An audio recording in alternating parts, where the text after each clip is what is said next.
Hello ladies and gentlemen, welcome to another episode of Blindfolded Speedrun News, the monthly show that presents all blindfolded speedrun achievements by the community. As always, we have some really cool new game completions as well as classic games being finished by new players. Let's get right into it. First of all, I would like to start with a whole bunch of new runs that I have discovered while checking the submissions of the RTA in Japan Winter 2022 marathon.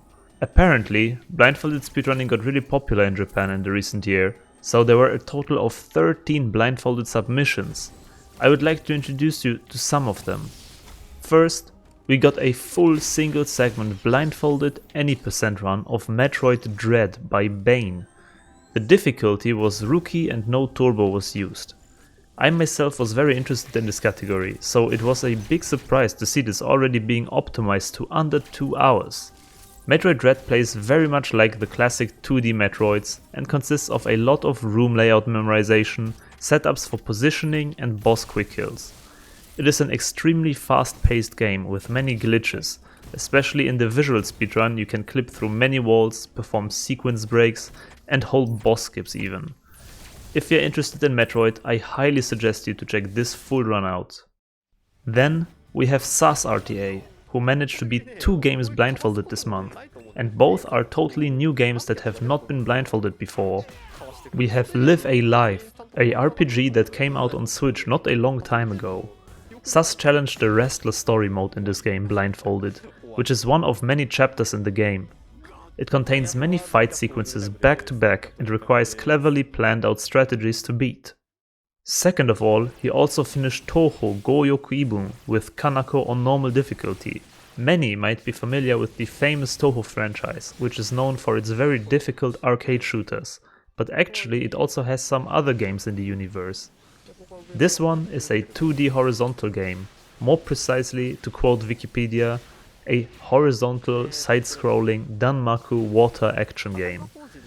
Anyways, incredibly cool action, tight movement, flashy battles and setups, all while blindfolded.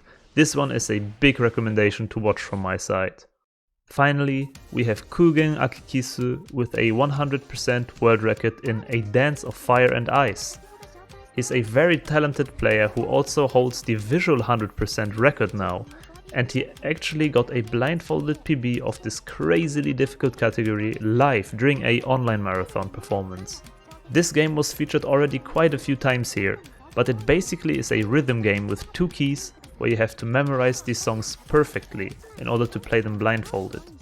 On top of that, it gets really difficult with tempo changes, high speeds and more shenanigans. Kugen Akikisu gave me some impressions about the run and said that it was more difficult than initially thought, but after all, a very enjoyable and rewarding experience. Big GG to your run. It was really incredible to see a rhythm game being blindfolded on such a high level. To switch things up a bit, we have next up some classic games that you all should be familiar with. First of all, let us start with the Super Smash Bros. Series. In Smash 64, Westdog managed to beat my old world record in classic mode with Donkey Kong. Westdog has been grinding this category for a while now and finally got a run where everything came together. As most Smash Bros speedruns, there is a lot of RNG involved in combination with some quick kill setups. Especially useful in this installment and category is Donkey Kong's grab, as you can literally drag people off stage. Big GG to the record, my friend. Then we have Super Smash Bros. Melee with a new world record in adventure mode by me. I was practicing this run for my performance live at RTA in Japan, and one day before the big event, I managed to improve this already extremely optimized PB by another 9 seconds.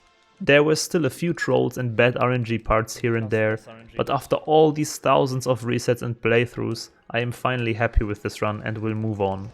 The grind is finally over. If anyone wants to beat this, please go ahead. Finally, we have Super Smash Bros. Brawl, in which I also beat the classic mode blindfolded. I grinded this project in secret for a few weeks and finally got a sub 8 minute run, like I originally wanted. This run is even more random than most other blindfolded Smash categories, as it does not have a fixed order of enemies and stages. The difficulty lies in quickly figuring out which stage layout is presented and how to fight each character. I used Ike for his big range with his sword as well as his strong smash attacks, and I think my strats worked out pretty well. Next up, we have our usual guest on the show, Nico, with yet another blindfolded SM64 achievement. Nico challenged the BBH stage RTA this time and managed to beat it in just about 20 minutes. BBH presents some new difficulties in blindfolded SM64, mostly coin RNG in 100 coins. This is not an easy task to deal with, as you need backups in case some coins don't fly into the direction you want and then despawn. But Nico managed just fine, routed as always most of the things by himself with own and creative strats, and finished all 7 stars on this stage. Furthermore, Nico also beat his old world record in Red Ball 12 levels. This is a 2D web game platformer in which you have to move this red ball through some obstacle courses. The speedrun actually uses some tech and glitches like a so-called spike glitch, which gives you some invincibility in certain situations. Especially some of the later stages in this game get really difficult, but Nico managed to get many of those difficult stages first try, and with some other new optimizations and beat counts, he managed to improve his time by quite a lot. Next up, we have Pokemon Fire Red by Shifty, who challenged the Brook % category blindfolded. This means basically a new game to first arena boss fight speedrun. Now, Shifty optimized all the movement a lot and got really good RNG in some parts, which lead to this massive PB by around 34 seconds in such an already optimized speedrun. For those who are interested, the starting Pokemon chosen was Squirtle, as it is a really great Pokemon for speedruns. Big congratulations on the run and the world first sub 13 in this category. To move on, I have one more run to present that I did myself this month, and that is Ocarina of Time any % defeat Ganon with the brand new collapse skip. The speedrun is basically the same as previous installments of the any % route, but a recent discovery allows for a really difficult skip at the end that in theory should save around 3 minutes, as well as lots of headaches because it skips one of the hardest sections of the run, the escape with Stalfos. Well, the problem is that it's basically replacing the hardest section of the run with yet another hardest section of the run. This skip involves literally 5 frame perfect inputs back to back. And even though you can frame advance in Ocarina of Time by pausing and unpausing, the timing is really difficult and kind of unpredictable blindfolded. I got this skip second try in my run, which is already kind of a miracle honestly. Next, we have another custom map completion of Celeste by Saver. This time, the map is called Amber Paradise, and it is yet another map from the community's Celeste bounties. Apparently, it is an extremely difficult map as you can see, and Saver managed to beat it in just under 1 hour, which is absolutely incredible. Lots of crazy strats like pause buffering are needed to complete such difficult maps, but if anyone could do it, it is definitely Saver, so big GG and congratulations to that. For those who are interested, Saver also uploaded a condensed version with only the successful attempts to YouTube, which is in my opinion a very cool idea and a great video to watch. We also have yet another runner who was featured here previously, Bombhappy with Kirby and the Forgotten Land. And wait, you have to see this. It is one of the biggest PBs and time saves you will ever see in blindfolded speedrunning. Last time I featured Bombhappy in June, his world record was standing at just barely over 6 hours. Now the record is at 2 hours and 45 minutes. Wow! Now, Bombhappy really grinded all the individual sections a lot, focusing on creating fast and consistent strats, especially enabled through the use of a notched controller, and well, simply said destroyed his old PB. This really shows how much a run can always still be optimized if one really sits down and laps out possible alternative strats. Super great to see, and keep it up. I hope to see even more of this time being shaved off in the future.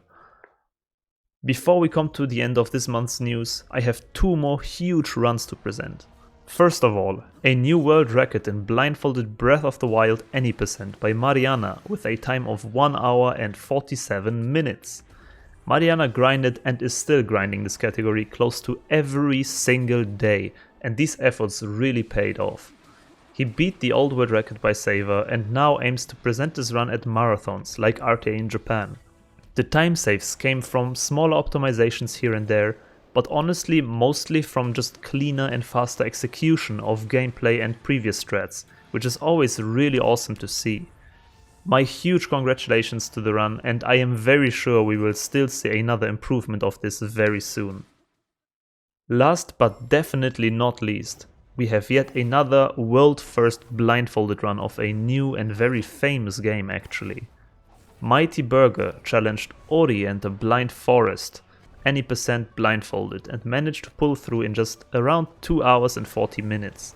Ori is a 2D platformer or Metroidvania with many difficult sections, and the speedrun utilized quite a lot of glitches etc. to skip large portions of the game.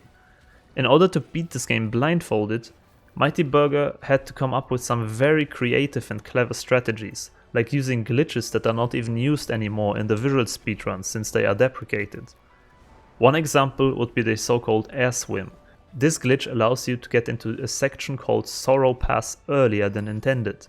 It is a really amazing run and very technical in some points, so if you are interested in the game, definitely go ahead and check it out. And that is it for this month's Blindfolded Speedrun news. Lots and lots of runs this time around. I hope it did not get too long for you. As always, please go ahead, check out the runners and their videos and give them some love. You can find all the runs showcased here in the description below. Tell me in the comments what your favorite runs were in this episode, and subscribe if you don't want to miss the news of next month again. Thank you very much for watching. My name is Bubzia and this was Blindfolded Speedrun News. Have a nice day and bye bye. Hey, if you liked this video, please go ahead and check out my Patreon page. I have many cool perks there and it would support me in making more blindfolded speedruns in the future. This video is sponsored by Benlitz, Farrell, Boris, Funkylicious, ZXMany, VR4300 and Kevin. Thank you all so much.